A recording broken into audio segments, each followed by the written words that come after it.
좀 미래적인 것이고 또 묵시적인 것이고 계시록적인 말씀입니다. 그래서 성령께서 도우시지 아니하시면 이해하기가 쉽지 않은 묵시적이고 계시적이고 미래적인 그런 내용이 되겠습니다. 오늘 저는 세 가지 우리 정읍명성교회가 미래에 어떻게 준비해야 되느냐 이런 세 가지를 말씀드리고 또 시간이 허락되면 구체적인 방법으로 네 가지를 좀 가지고 이 자리에 왔습니다. 먼저 제가 여기 계신 분들이 어떤 사람이 되기를 원하느냐 이렇게 묻는다면 마태복음 25장에 있는 지혜로운 다섯 처녀가 되기를 바랍니다. 주님이 다시 이 땅에 오실 날을 잘 기다리는 모범적인 성도로 예수님이 말씀해 주신 이 지혜로운 다섯 처녀와 어리석은 다섯 처녀의 이야기를 여러분이 다 잘 아실 줄로 압니다. 예수님이 다시 이 땅에 리턴하는, 다시 재림하시는 것, 이것이 우리 기독교의 굉장히 중요한 핵심이죠. 그러다 보니 기독교는 미래를 준비하며 오늘을 살아가는 그리스도인으로 정의 내리고 됩니다. 왜냐하면 주님이 언제 오실 그 재림을 기다리는 모습이 어떤 사람은 지혜로운 다섯 처녀, 어떤 사람은 어리석은 다섯 처녀로 주님이 구분해서 가르쳐 주셨기 때문에 아주 우리가 쉽게 이해할 수가 있었습니다. 통일도 마찬가지입니다. 이 나라는 분단이 되었던 적이 있었듯이 반드시 통일은 하나님께서 우리 민족에게 허락하심이 이미 예정되어 있습니다. 작년 창립 56주년 때와 금년 창립 57주년을 맞이할 때는 이미 하나님이 정해주신 통일의 때에 1년 더 가까이 간 것입니다. 그러면 오늘 여기에 모인 정읍명성교회 하나님의 백성들이 어떻게 하면 지혜로운 다섯 처녀가 될 수 있는가? 그것은 통일을 맞이하도록 준비하고 있으면 됩니다. 어리석은 다섯 처녀는 통일이 닥치는 통일이 되는 겁니다.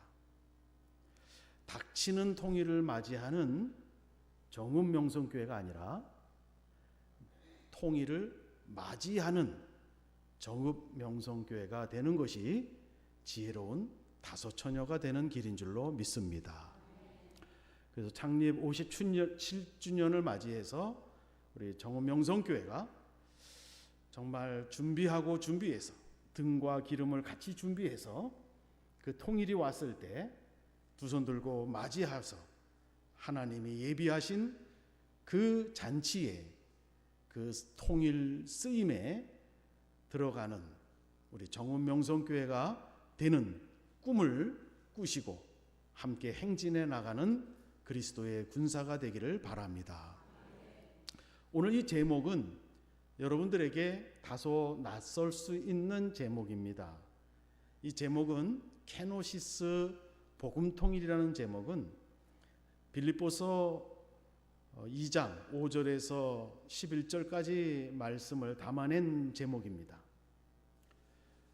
빌립보서 2장 5절에 보면 이 마음을 품으라, 우리에게 이 마음을 품으라 하십니다. 그리고 그 마음이 어떤 마음이냐면 예수님이 하나님의 본체시나 종의 형체를 가졌다. 그리고 빌립보서 2장 7절에 자기 마음을 비운다. 자기를 비운다. 비움, 이것을 케노시스라고 얘기합니다. 하나님의 본체시나 종의 형체로 자기를 비우신, 자기를 비움, 이것을 케노시스라고 얘기를 하는 것입니다. 그리고 10절 11절에 넘어가면 그러므로 하늘에 있는 사람, 땅에 있는 사람이 다 예수의 이름 앞에 무릎을 꿇게 하고 한 공동체가 된다. 예수 그리스도는 로마서 1장 3절에서 5절까지 보면 예수 그리스도는 복음입니다. 그리고 둘째 아담이신 예수 그리스도를 중심으로 하늘에 있는 사람, 땅에 있는 사람이 다 하나님을 사랑하고 하나님을 순종하는 공동체가 이루어지는 것이 성경이 말하는 통일입니다. 그래서 복음 통일입니다. 예수 그리스도를 중심으로 모든 인류가 하나님을 사랑하고 하나님을 순종해가는 공동체가 통일 공동체입니다. 케노시스 복음 통일. 우리는 이것을 이 민족 가운데 통일로, 민족적 관점에서 얘기할 때는 우리 민족의 통일로 얘기하고, 그리고 정읍 명성교회 교인들이 이 복음 통일로 가기 위해서는 케노시스처럼 예수 그리스도의 기준을 삼아서 여러분들이 마음이, 인격이, 성숙이 준비되어져야 된다. 그러한 뜻을 담은 것이 케노시스 복음 통일입니다. 저는 이제 이 케노시스 복음 통일을 설명을 드린 이후 지금부터는 PPT를 보면서 이제 설명을 해갈 텐데, 새 시대, 하나님이 저에게 보여주신 세 가지의 미래의 시대, 이 미래의 시대에 정읍 명성교회는 그 시대가 오면 어떻게 그 시대를 맞이할 수 있는가, 이거에 대한 질문을 던지는 세 가지의 시대를 나누고자 합니다.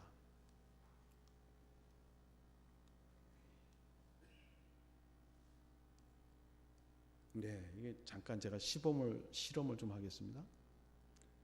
예, 이쪽인가요?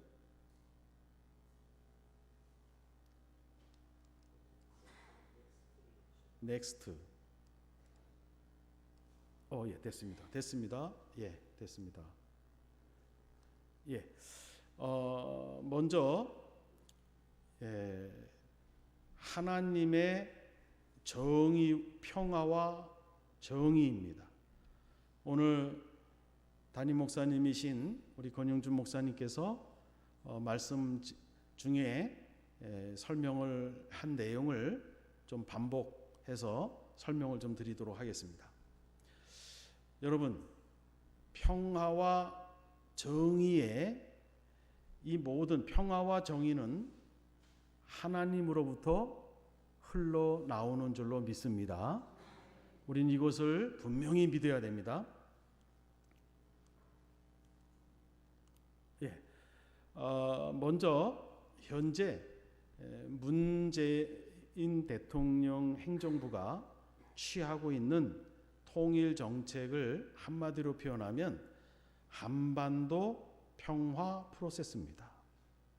여기에 핵심 단어는 평화입니다. 행정부가 움직이고 미국이 움직이고 북한이 움직이는 현상만 보지 마시고, 평화는 역사 위의 현상으로 올 때는 평화는 하나님으로부터, 주권자로부터 이 역사 위에 흘러온다. 이 본질을 먼저 생각하는 그리스도인이어야 하겠습니다.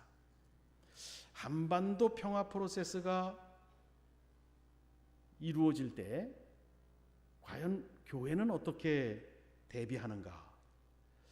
먼저 문재인 행정부가 취하고 있는 이 통일 정책의 출발은 노태우 대통령 때 만든 정책입니다. 이 당시에 여러분이 기억하신 88 올림픽이 대성공을 거둔 이유가 뭡니까? 동구권의 탈냉전, 구소련의 해체로 동서가 함께 모인 올림픽이었습니다. 이때에 동구권의 공산권이 해체됐기 때문에, 냉전이 해체됐기 때문에 노태우 대통령 청와대에는 북한도 곧 붕괴된다, 이 분석 보고서가 쌓여 있었다고 합니다. 노태우 대통령이 북한 붕괴 임박론의 분석을 취하지 않고 북한이 중국식으로 점진적으로 바뀔 것이다라는 것으로 생각을 정리하게 된 근본은, 서구는 시민혁명과 개인화가 있었지만 동양은 좀 다르다. 그래서 북한도 중국식으로 점진적으로 바뀌어 나갈 것이다. 따라서 대한민국 통일 정책도 점진적으로 바뀌어 나가야 된다. 그래서 3번에 보면 화해협력의 제1단계, 남북연합의 제2단계, 제3단계의 완전통일. 완전통일이라는 것은요, 법적으로 한 국가가 되는 거고, 1단계, 2단계, 남북연합까지는 법적 통일 전 단계예요. 그러니까 사실상의 통일 환경을 살아가는 한반도 평화 프로세스라고 얘기하는 것이 1단계, 2단계입니다. 그리고 노태우 대통령이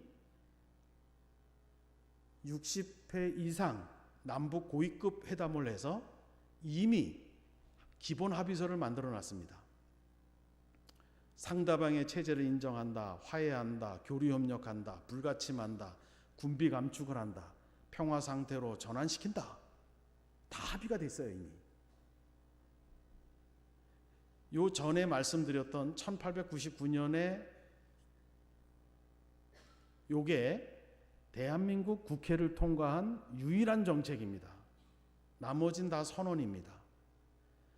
그래서 제가 대학원 시험 볼 때 법학과 윤초롱 교수님이 면접관으로 들어올 때가 있는데, 그 우리 대학원 원우들 입학 시험을 볼 때 그 법학과 윤초롱 교수님이 가끔 이 질문을 던져요. 대한민국 국회를 통과한 유일한 통일 정책이 뭐냐? 그 대부분의 시험 보러 오는 학생이 정답을 못 맞춰요. 정답은 이겁니다. 1989년 민족 공동체 통일 방안입니다.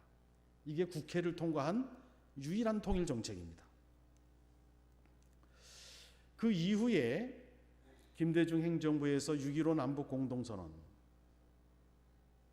노무현 행정부에서 14 남북 공동선언, 문재인 행정부에서 4.27 판문점 선언, 9.19 평양 합의, 이 모든 것은 선언이고 합의고, 이 기초는 1989년도 한민족 통일 공동체 정책에 기반한 겁니다.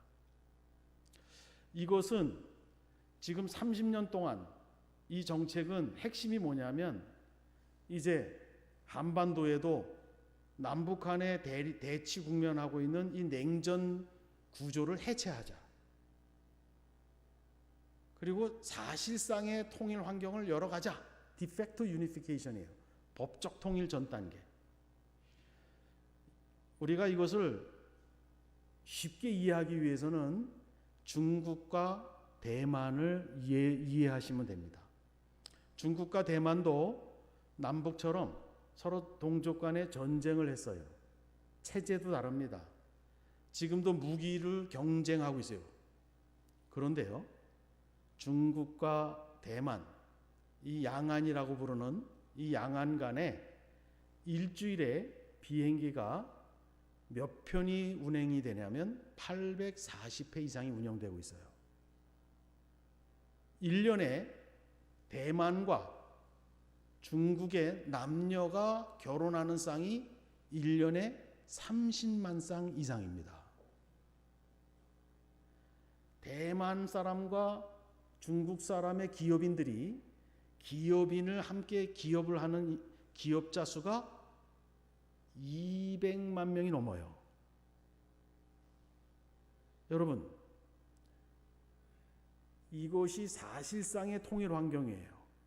대만과 중국이 서로 주적으로서 대치하고 있지만 비행기가 일주일에 840편 이상이 뜨는 거예요. 그러면 우리 행정부가, 이 정부가 추구하는 한반도 평화 프로세스가 이루어지는 그 환경은 어떤 환경이냐면 북한 체제가 그대로 있어요. 남한 체제가 그대로 있어요. 근데 육로, 해로, 항로가 열려 있어요. 남북이 오고 가는 비행기가 일주일에 800편 이상이 뜨는 거예요. 상상이 되세요? 남한, 북한 남녀가 결혼하는 게 1년에 30만 쌍 이상이 된다고 생각해 보세요. 남한 기업과 북한 기업인들이 200만 명이 같이 사업을 한다고 생각해 보세요. 국가는 통일이 안 됐어요. 그런데 그렇게 오고 가요. 이것을 일컬어 디팩토 유니피케이션, 사실상의 통일 환경, 한반도 평화 프로세스라고 부르는 겁니다. 이 일을 이루기 위해서 북미 정상회담도 가동시켜서 6.12 싱가포르 선언, 228 하노이 회담을 가졌었죠. 자, 여러분, 이제 여러분들께서 여기 70세 이하 되신 분들은 남북 분단 구조에서 살아오신 분들이에요. 분단에서 살아오신 분들이에요. 그러면 한반도 평화 프로세스가 실현이 됐을 때, 사실상의 통일 환경이 주어졌을 때, 여기 계신 70세 이하 되신 분들은 한 번도 살아본 적이 없는 새로운 환경에서 살아가는 거예요. 우리 정읍 명성교회도 57세가 됐어요. 정읍 명성교회도 분단 국가에서 세워지고 지금까지 여러분이 헌신해서 세워온 거룩한 교회예요. 그렇다면 사실상의 새로운 통일 환경, 한반도 평화 프로세스가 성취됐을 때 정읍 명성교회가 한 번도 경험해보지 못한 환경에 대응해야 돼요. 거기에 반응해야 돼요. 그것이 온다라고 확신하고 오늘 정읍 명성교회는 어떤 준비를 해야 되는가? 이것이 바로 지혜로운 다섯 처녀가 되는 길임을 믿으시기 바랍니다. 두 번째로는요, 우리나라에 또 다른 통일 정책이 있어요. 악을 제거하는 평화적 통일론입니다. 이거의 핵심 단어는 정의입니다. 평화도 하나님으로부터 흘러나오듯이 정의도 하나님으로부터 흘러나와서 역사 위의 현상으로 이루어지는 것이에요. 이 정책은 이승만 대통령 때 취한 정책입니다. 공산당은 멸망해야 된다. 멸공통일. 북한은 합법적 정부가 아니다. 남한 정부가 밀고 올라가서 통일을 해야 된다. 북진통일. 이 정책이 이승만 대통령 시절부터 시작된 통일 정책 담론입니다. 미국에서도 부시 행정부, 공화당 행정부가 북한을 이란과 이라크와 같이 악의 축으로 규정을 했어요. 그리고 북한을 기만전순에 능한 속이는 국가로 규정한 거예요. 그래서 그런 국가와는 협상을 해봤자 속는 것이다. 미국의 전략자산을 가지고 북한을 공격해야 된다. 그래서 악한 정권과 체제를 제거해야 된다. 그래야 한반도에도 평화가 오고 세계에도 더 안전한다. 이것이 부시 독트린입니다. 이러한 정책을 가지고 있는 것이 또 대한민국의 한 반, 국민의 반인데요. 그런데요, 성경에 보면 오늘 낮예배 담임 목사님의 설교에도 나왔습니다마는 평화와 정의 이 두 개가 한 하나님으로부터 흘러나오는 것이라면 이러한 성경 말씀을 우리가 숙고해야 할 필요가 있어요. 인애와 진리가 같이 만나고 의와 화평이 서로 입맞추었으며, 여기 의와 화평, righteousness and peace, kiss each other. 다시 말해서 평화도 하나님으로부터 나오는 것이고 정의도 같은 하나님으로부터 나오는 것인데, 이것이 역사 속에서 현상 가운데 만나는 키스가 이루어지는 때가 온다. 이것을 주권하시는 것이 하나님이시다. 평화의 관점은 한반도 평화 프로세스 노상을 갖고 있는 거예요. 그래서 권력의 진리가, 즉 백악관과 같은 슈퍼파워, 백악관이 결정하면 진리가 된다라는 것을 우리가 권력의 진리라 그래요. 권력의 진리가 만든 체제 보장, 즉 북이 체제를 인정받기 위해서 핵을 만들었는데 백악관하고 딜을 해서 북한의 체제를 인정한다 해줄지라도, 즉 권력의 진리가 만든 체제 보장이, 이게 지금 빨간 글씨라서 잘 안 보이시죠?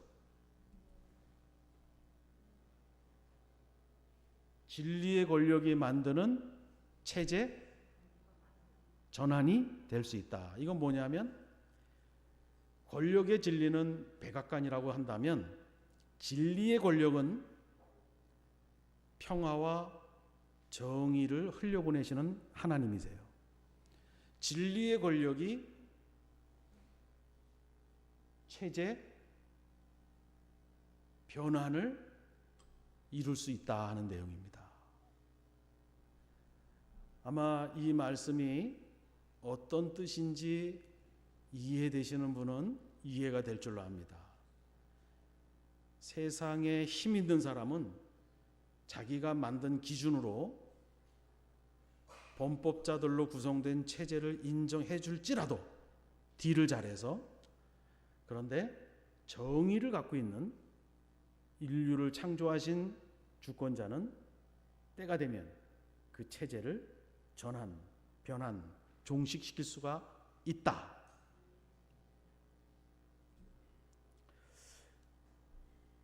이제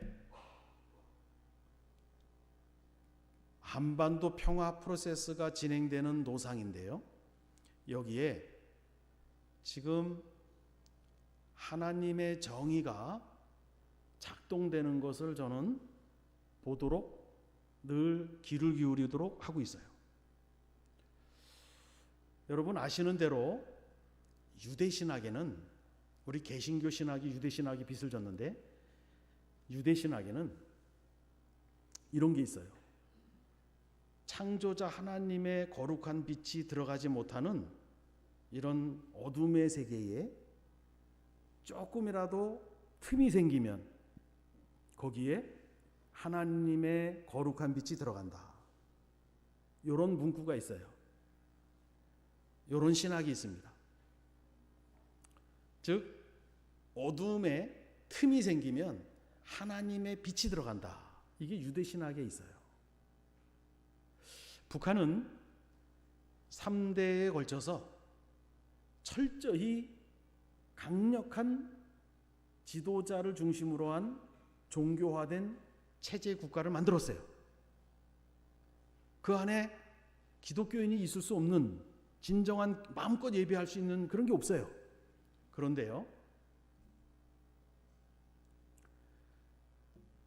북한에 큰 틈이 생겼어요. 그건 뭐냐면 1994년 김일성 사망 이후 1995년도부터 98년도까지 가뭄과 해일 때문에 많은 북한 동포들이 아사자가 생겼어요. 정말 비극적인 사건이에요. 그런데 그 아사자가 생기는 그 비극 속에서도 많은 북한 사람들이 두만강, 압록강을 건너서 음식을 찾으러 왔던 중국 땅에서 음식을 얻은 것뿐만 아니라 하나님을 믿게 돼서 다시 북한에 들어가서 복음을 증거하는 일들이 그 수년 동안 이루어졌어요. 우리 기독교 통일지도자훈련센터에 연구원으로 있는 강디모데 전도사님이 쓴 연호의 꿈이라는 책을 읽어보면 이분도 10대에 음식 찾으러 두만강 넘어서 중국에 왔다가 예수를 만나요. 그래서 11년 동안 중국과 북한을 오고 가면서 북한을 5번 들어가서 순회 전도를 다녀요. 5번 붙들려요. 5번 풀려나요. 11년 동안. 그리고 한국에 들어와서 신학을 하고 지금 교회를 숭실대 옆에 개척을 해서 탈북민 청년들을 선교하고 있어요. 그 자신의 이야기를 그대로 투박하게 쓴 책이 연호의 꿈입니다. 저는 20년 동안, 22년 동안 탈북민들하고 관계를 맺고 지내는데 제가 정말 적지 않은 탈북민들을 통해서 중국에 와서 예수를 믿고 북한에 가서 복음을 증거한 탈북민들을 적지 않게 만났어요. 제가 혼자 만난 사람만 해도 그렇게 많아요. 그러니 이 시기에 얼마나 많은 사람들이 북한에 들어가서 복음을 전했겠느냐 말이에요. 큰 틈이 벌어진 겁니다. 두 번째는 북한이 그 장마당 때 무너진 배급 시스템을 회복시키기 위해서 사회주의에 존재하던 조그만 장마당을 국가 경제 안으로 들여보내는 정책을 2002년도부터 펼치고 2014년 530 경제 개선 조치까지 북한 사람들에게 사유를 허락을 해요. 예전엔 협동농장에서 다 농사를 지어서 국가가 다 가져가고 다 배급을 받았는데 이제는 그게 아니에요. 40%만 갖고 가고 60%는 인민이 자유롭게 쓰는 거예요. 그리고 그 60%의 소산물을 가지고 장마당에 가서 자기가 필요한 걸 사는 거예요. 지금 북한 땅에는 장마당이 600개가 넘어요. 없는 게 없을 정도예요. 돈주들이 생긴 거예요. 지금 북한에 아파트 세우는 거는 북한의 돈주들이 세우는 거예요. 그 돈주들이 직원을 채용해요. 그리고 아파트를 지으면 국가의 일부를 떼서 바치고 나머지는 본인이 또 팔아요. 북한식 과도기적 경제 체제가 만들어져 가고 있죠. 여러분, 이 북한의 고난의 행군 기간에 무너진 배급 제도를 회복시키기 위해서 장마당 제도를 활성화시켜 놨는데 여기에 물류만 오고 가겠습니까? 복음도 오고 가는 거예요. 큰 틈이 벌어지고 있습니다. 세 번째는 2019년 2월 28일 하노이 회담 결렬이에요. 북한을 연구하는 사람으로서는 이거는 충격적인 사건이었어요. 이미 다 미국과 북한이 김혁철과 스티브 비건하고 합의가 다 된 걸로 나왔어요. 김정은 국무위원장이 기차를 65시간 40분 타고 3개의 스포트라이트를 받고 북한 내부에서는 엘리트 그룹들과 돈주 그룹들이 이제 수령이 하노이 회담 갔다 오면 외부의 자본이 들어온다. 제재의 완화와 제재의 그 틈을 통해서 완화를 통해서 들어온다. 이 기대에 한 몸의 기대를 받고 북한 내부와 세계적인 관심을 가지고 온 거예요. 근데 미국 대통령과 아무런 소득이 없이 끝났어요. 북한에서의 수령은 전능성이 있어야 돼요. 또 무호성, 흠이 있으면 안 돼요. 이게 수령당 인민의 삼위일체가 유지되는 핵심 근간이에요. 수령은 나서면 뭐든지 이루어져야 돼요. 수령은 과오가 있으면 안 돼요. 그런 북한 체제가 근간이 금이 간 거예요. 북한 역사상 처음 있는 일이었어요. 이거는 체제의 근간을 흔드는 큰 클랙, 빅클랙이 생긴 거예요. 큰 틈이 생긴 거예요. 틈이 생기면 뭐가 들어간다고요? 하나님의 빛이 들어갑니다. 이 하나님의 빛은 무슨 작용을 합니까? 생명을 살리는 작용을 하시는 줄로 믿습니다. 하나님은요, 계속해서 일하시고 계시는 줄로 믿습니다. 평화도, 즉 한반도 평화 프로세스, 육로해로 항로를 열고 사실상의 통일 환경을 만들어 가도록 평화를 흘려보내는 것도 하나님이 하시는 것이고요. 무고한 자의 피를 흘린 범법자들로 구성되어진 북한의 체제가 회개하지 않으면 하나님의 때에 정의를 실현시키는 것도 하나님으로부터 나오는 줄로 믿습니다. 그리고 이 평화와 정의가 입맞춤하는 현상이 우리 한반도에서 일어날 가능성이 있다라는 것을 우리가 준비해야 돼요.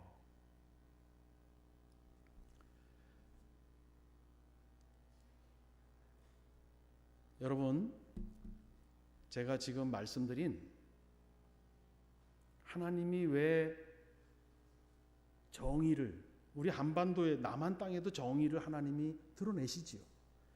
물론 똑같은 하나님이기 때문에 북한 땅에도 그 체제들이 범법자들로 구성되어 있는 체제에 대해서 하나님이 정의를 드러내셔야 되는데, 그 이유가 무고한 자의 피를 너무 많이 흘렸어요. 북한 체제가 형성, 강화, 유지되면서. 근데 그 피에는 순교자의 피가 섞여 있습니다. 북한은 하나님이 보낸 사람이 흘린 순교자의 피도 있고, 신이 된 사람이 자신의 체제를 보장받기 위해서 만든 핵이 있습니다. 순교자는 생명의 끝이지만 교회의 씨앗이에요. 죽었으나 생명을 주는 죽음이에요. 자기 비움입니다. 북한은 1955년도부터 1972년도까지 성분 사회를 구성하면서 종교 말살 정책을 폈어요. 그래서 평양과 함경도, 황해도에 있던 많은 그리스도인들이 50년대와 60년대, 70년대 초까지 많은 어려움을 겪었는데 대부분이 함경도로 이주를 당했어요. 때로는 정치범 수용소에, 때로는 배교를 요구받아서 배교에서 살아남은 사람도 있겠고, 그리고 적지 않은 사람이 순교의 길을 택했던 것입니다.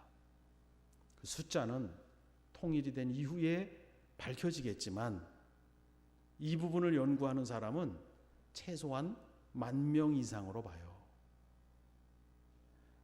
10,000명이면요, 우리가 휴전 이후 64년 동안 이틀에 1명꼴로 순교자의 피가 북한 땅에 뿌려졌다라는 거예요.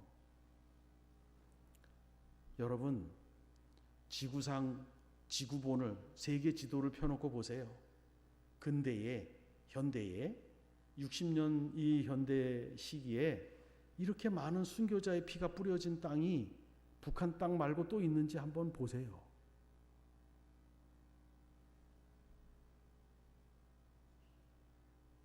여러분, 지금 성령께서 여러분의 영을 맑게 해주시고 계시죠? 제가 1분 동안 신학적인 내용을 말씀드릴 텐데 성령께서 여러분에게 이해시켜 주시도록 성령이 도와주셨으면 좋겠어요. 하나님은요, 영원하신 분이신데요, 자기 자신을 축소하셔서 시간을 만드셨어요. 하나님은요, 편재하세요. 없는 곳이 없어요, 우주에. 그런데 스스로를 제한하셔서 만든 것이 공간이에요. 하나님이 태초에 천지를 창조하시니라. 하나님이 태초에 시간, 천지, 공간을 창조하신 거예요. 이거는 하나님이 스스로를 축소하셔서 영원성과 편재성을 축소하셔서 만든 게 시간과 공간이에요. 그 시간과 공간 안에 하나님이 6일 창조를 하셨어요. 그리고 하나님의 형상을 닮은 인간을 만드시고 모든 만물과 엮어주셨어요. 그런데 그 첫 인간이 하나님을 떠났어요. 대적자에 의해서. 하나님이 자신의 형상대로 만든 첫 아담을 다시 회복시키기 위해서 하나님은 자기 자신이 다시 수축하시는 길을 택하셨어요. 그래서 인간의 몸을 입고 오셨어요. 영원히 무한하신 분이 유한한 존재, 인간의 형체로, 인간의 모양으로 오셨어요. 그리고 하나님이 하나님의 형체시나 종의 형체로 십자가에서 피와 물 한 방울도 남김없이 다 비우셨어요. 이것을 케노시스라고 얘기했어요. 하나님이 자기 자신을 축소하시는 거예요. 하나님이 만든 인간도 이러한 성품을 갖길 하나님이 원하시고 계세요. 그래서 그리스도인에게는 물질이 많은 자는 그 물질을 마음껏 쓸 수 있지만 쓰지 않고 청렴한 생활을 하면서 하나님의 영광을 위하여 물질을 쓰기를 즐거워하지요. 그리스도인들은 어디든지 갈 수 있고 뭐든지 할 수 있지만 스스로를 절제해서 주일날에 모이기를 힘쓰고 스스로 절제해서 가지 말아야 할 곳을 정하고 그리고 와야 할 곳을 정하지요. 이걸 우리는 절제의 성품이라고 그래요. 피조물이 케노시스의 자기 수축하시는 하나님의 성품을 담는 절정이 순교입니다. 피조물로서로 살 수 있는 길이 있는데 하나님을 사랑하는 길, 죽음의 길로 들어서는 거예요. 바로 순교는 하나님이 구할 수 있으나 구할 수 있는 능력이 있으나 그 능력을 스스로 축소하시고 경건한 자를 죽게 하시는 거예요. 그래서 순교의 피는 하나님의 자기 수축성 케노시스와 피조물의 하나님을 담는 케노시스가 만나서 맺히는 핏방울이 순교자의 피인 줄로 믿으시기 바랍니다. 핵은 거꾸로예요.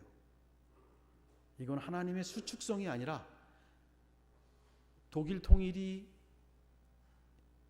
기독교 정신의 지도자들에 의해서 통일이 됐는데요. 독일은 통일하면서 땅이 줄어들었어요. 이게 케노시스예요. 근데 이 핵은 정반대예요. 내 체제와 내 권력을 지키기 위해서 만든 북핵은 핵이 터지면 기하급수적으로 팽창해요. 이 힘이. 그리고 생명체를 죽이거나 DNA를 변형시켜요. 탄생의 끝이에요.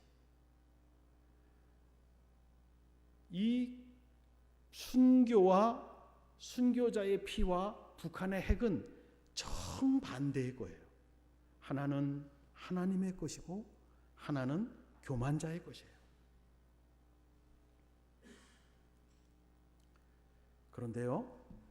그런데요, 참 오묘하지요?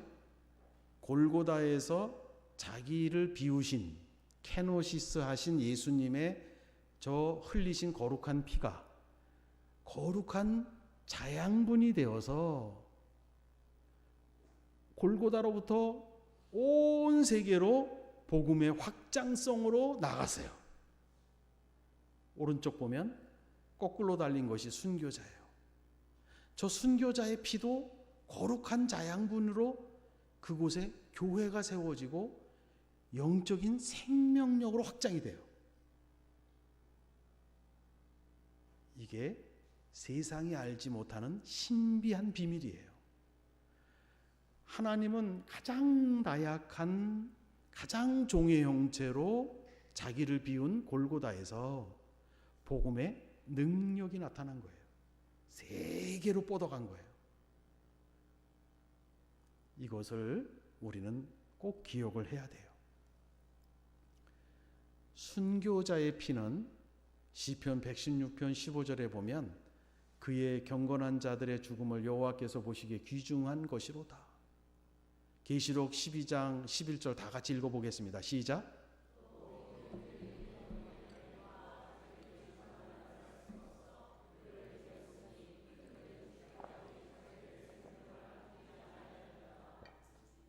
하나님은요, 경건한 자들의 죽음을 허락하시는 거예요. 경건한 죽음, 경건한 자들의 죽음. 함경도에서 예수 배교하지 않고 예수 믿는 거 고집하면 살가죽을 베껴서 죽이거나 총알을 쏴서 죽이는데 하나님이 그 사람, 경건한 그 사람을 살릴 수 있는 능력이 없으셨나요? 능력이 있죠. 탈북시킬 수 있잖아요. 그 능력을 스스로 축소하시는 거예요. 그리고 경건한 자들이, 북한의 성도들이 그 함경도 땅에서 순교의 피를 흘리도록 허락하시는 것이에요. 하나님은 경건한 자들의 죽음을 허락하시는 성품이 바로 케노시스 성품이에요. 자기를 축소하시는 거예요. 일찍이 교부신학자들은 이 순교자의 피의 비밀을 이렇게 표현했어요. 순교자의 피는 교회의 씨앗이다. 연약하게 죽어가는 사람의 피였지만 교회가 세워지는 영의 생명이 솟아나는 힘이 된다는 것을 간파한 것이죠. 네덜란드의 신학자 제렌 키르케고르는 독재자가 죽으면 그의 통치는 끝나지만 순교자가 죽으면 그의 통치는 시작된다. 이 영성가이고 신학자인 제렌 키르케고르의 말을 우리 한반도에 단순하게 한번 적용해 보면 단순한 해석이 가능해요. 평화의 도상에서 하나님의 정의가 일어나 회개하지 아니하는 범법자들로 구성한 북한 체제를 심판하실 때, 그 체제가 전환, 변환, 종식되어졌을 때 그 체제가 형성, 강화, 유지되기 위해서 흘린 순교자의 피는 교회의 씨앗이 되어 교회가 세워지고 그 순교자의 통치가 시작된다 하는 것이에요. 한번 볼까요?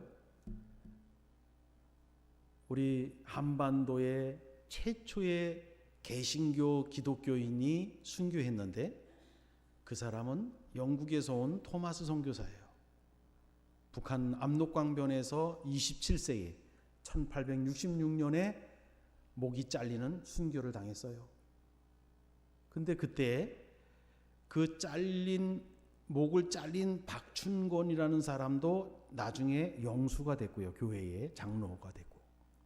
그 옆에 12살 된 최치량은 토마스가 목이 끊기기 전에 중국말로 된 한자로 된 성경책을 뿌렸어요. 최치량은 그 책 3권을 주워다가 집에 가던 중에 서양 사람이 죽어가면서 뿌린 책이라 두렵고 무서워서 길거리에서 만난 박영식에게 그 책을 주고, 박영식은 그 책이 무슨 책인지 몰라서 자기 집에 도배지로 사용을 합니다. 몇 년 후 사무엘 마페 선교사가 평양에 와서 복음을 전해서 첫 예배를 드리는데 하나님이 박영식의 집에서 예배를 드리게 해요. 그 교회를 널다리 교회라고 이름을 지었어요. 교인이 많아지니 여전도회가 헌금을 해서 교회를 새로 지읍니다. 1906년에 그 자리에 널다리 교회를 허물고 교회를 새로 졌어요. 근데 그 지역이 뭐냐면 장대제 언덕이었어요. 그래서 1906년 헌당하면서 그 교회 이름을 지명을 따서 장대현 교회로 이름을 바꿉니다. 1906년 헌당하고 그 다음 해에 성령이 강림을 해요. 그래서 평양이 또 북녘 땅에 수많은 교회들이 세워집니다. 해방 후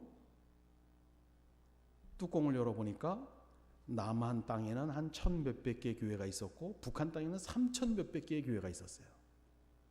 남한 땅에는 10만의 성도가 있었고 북한 땅에는 30만 명의 이상의 성도들이 있었다라는 것이죠. 여러분, 장대현 교회, 널다리 교회, 박영식의 집, 토마스가 죽으면서 뿌린 성경책, 이것이 우연일까요? 순교자의 피는 교회의 씨앗이 되는 것입니다. 바로 저 교회가 장대제 언덕에 세워진 교회, 장대현 교회로 개명되었고, 또 김정일 국무위원장이 수령론 중심의 주체사상을 만들면서 북한의 도시를 수령론 중심의 도시로 다 재개발했어요. 이 지적도도 다 바꿔놨어요. 그래서 그 땅, 장대제 언덕 땅이라는 장대제 언덕의 이름을 뭐라고 졌냐면 만수대라고 졌어요. 그래서 만수대의 수령 중심의 도시로 두 지도자의 동상이 지금 있고요. 만수대 궁전이 저기에 세워진 거예요. 여러분, 이것이 참 우리들에게 안타깝지만 지금 현실입니다. 저는 이렇게 정리를 해드리고 싶어요. 유수에 늘 도배를 하는 이 비핵화, 북핵, 이거는 비핵화는 될 수 있는 거예요. 그런데 순교자의 피를 지울 수가 있나요? 순교자의 피는 누구도 못 지워요. 핵은 폐기할 수 있어요. 순교자의 피는 누구도 지울 수가 없어요. 결론은 피는 핵보다 강하다입니다. 저는 쏟아지는 핵 뉴스에 정읍 명성교회 그리스도인들이 거기에만 생각이 묻혀서는 안 된다고 봐요. 핵과 정반대의 순교자의 피, 우리와 똑같은 그리스도인이었어요. 우리와 똑같은 한반도에서 그리스도인으로서 살던 사람들이 살 수 있는 배교의 길을 포기하고 죽음의 길, 케노시스의 길, 그 길로 걸어간 그 순교자의 피가 북녘 땅에 흥건히 적셔오고 있다.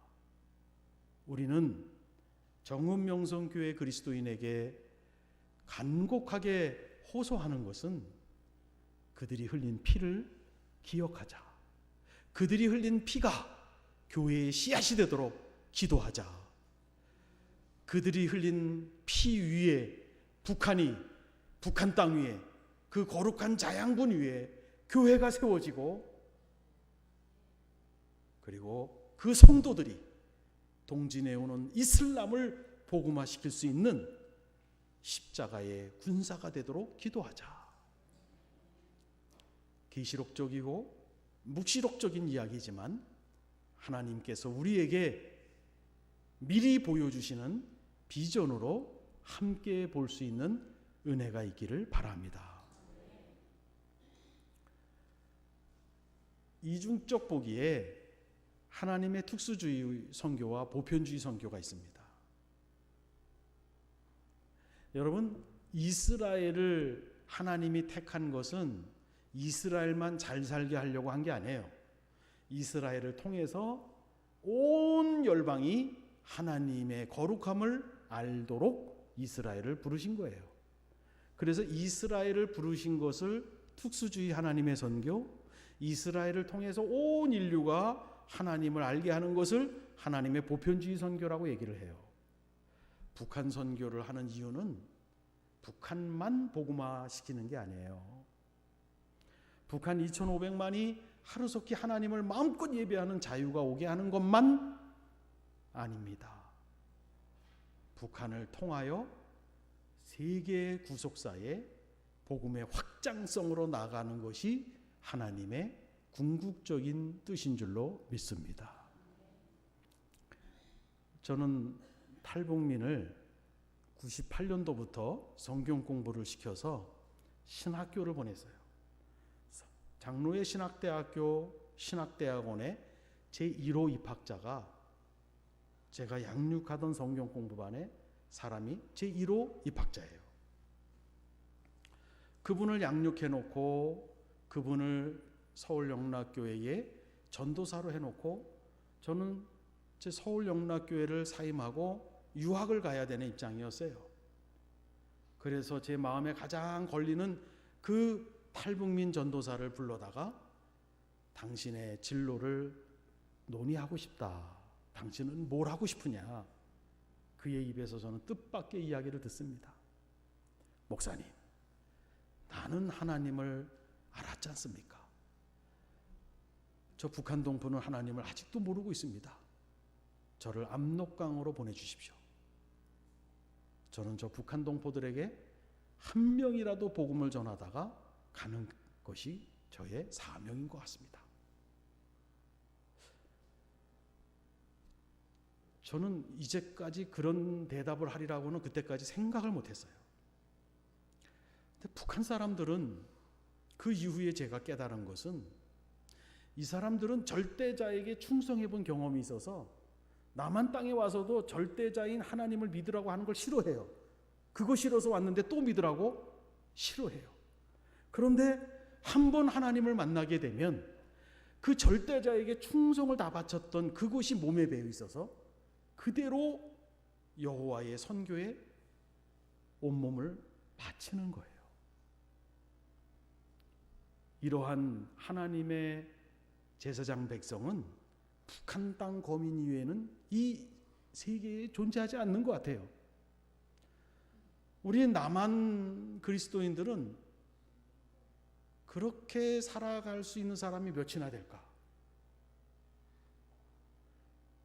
여러분, 하나님의 지혜 안에서 동진해오는 이슬람을 복음화시킬 수 있는 하나님이 특별히 구별해서 특별한 고통을 겪게 하고 특별한 암흑의 시기를 겪게 하는 가운데에 하나님이 제사장 민족으로 준비한 민족이, 준비한 백성이 북한 성도가 될 것임을 확실히 믿으시기를 바랍니다.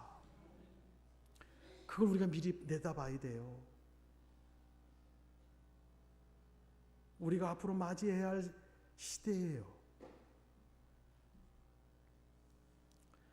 이제 저 철도를 보십시오. 도쿄까지 연결됩니다. 오전에 담임 목사님이 설교 시간에도 했지만 해로, 항로, 연로가 다 열리는 거예요. 정은명성교회 아이들이 자전거 타고 북경까지 갈 수 있고 정읍역에서 기차를 타면 런던까지 갈 수 있고 도쿄까지 갈 수 있는 거예요. 이 길을 열어가는 게 한반도 평화 프로세스입니다. 그리고 하나님의 정의가 나타나면, 북의 체제가 회개하면 괜찮지만 회개하지 않으면 하나님의 정의가 드러나서 북한 체제의 전환, 변환, 종식이 이루어질 수 있고, 북한 땅에 뿌려진 순교자의 피 위에 교회가 세워질 수 있고, 그 이후에는 저 길은 경제의 길, 교육의 길뿐만 아니라 복음의 길이 될 줄로 믿습니다. 골고다의 십자가의 위에서 예수님이 피 흘린 그 피가 흘려지기 전에 하나님은 이방국가 로마를 통해서 온 세계로 연결되는 도로를 닦아 놓으셨어요. 그 도로가 결국 골고다에 이 복음이 흘러갈 수 있는 통로가 되었습니다. 여러분, 저 길은 열릴 수밖에 없어요. 저 길이 열리는 시대를 이제 여러분은 지금 가고 있는 거예요. 여러분들도 저 시대에 살 수 있고 여러분의 자녀들도 저 시대에 살 수 있어요. 그때 우리 정읍명성교회는 저 시대를 맞이해야 되는 거예요. 미리 준비해서 맞이해야 되는 거예요. 문재인 대통령이 도보다리 위에서 김정은에게 건네준 USB에 담겨진 내용이죠. 서해 경제벨트, 동해 관광벨트, DMZ 생태계 벨트. 이것이 바로 경제에 초점을 맞춰져 있는데 길을 열자는 거예요. 이게 한반도 평화 프로세스입니다. 이건 이루어져야 됩니다. 이거는 트럼프 대통령이 6.12 싱가포르 회담에서 영상으로 김정은 위원장에게 보여준 영상이에요. 이런 국가의 지도자가 되고 싶냐? 이런 국가의 지도자가 되고 싶냐? 저것은 전기의 빛, 개발의 빛, 북한이 경제적으로 잘 사는 상징을 나타내는 빛뿐만 아니라 저 빛은 영혼의 빛도 되는 거예요.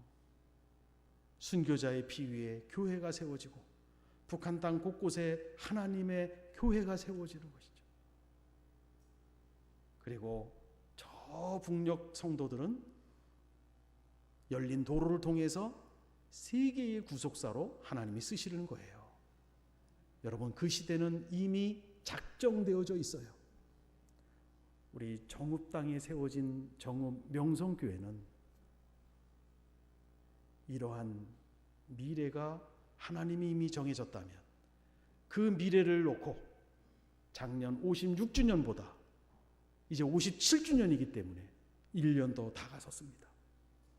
여러분은 어리석은 다섯 처녀가 되지 않을 거예요. 여러분은 지혜로운 다섯 처녀가 될 줄로 믿습니다. 제가 뒤에 4가지의 제안을 갖고 왔는데 그거를 제가 숨겨놔야 다음에 또 부를 것 같아서 여기 3가지의 질문을 던지면서 여러분들에게 다시 한번 질문을 던집니다. 기독교는 미래를 준비하면서 오늘을 살아가는 종교입니다. 저는 우리 정읍명성교회가 제9대 담임 목사님이신 우리 권영준 박사님이 제시한 통일을 선도하고 북한 복음화를 선도하는 그 미래의 길로 여러분들이 기도하며 같이 행진하는, 그래서 통일선교 운동이 정읍으로부터 번질 수 있는 놀라운 역사를 품고 57년 창립주의를 지내는 여러분 모두가 되시기를 주의 이름으로 축원합니다. 기도하겠습니다.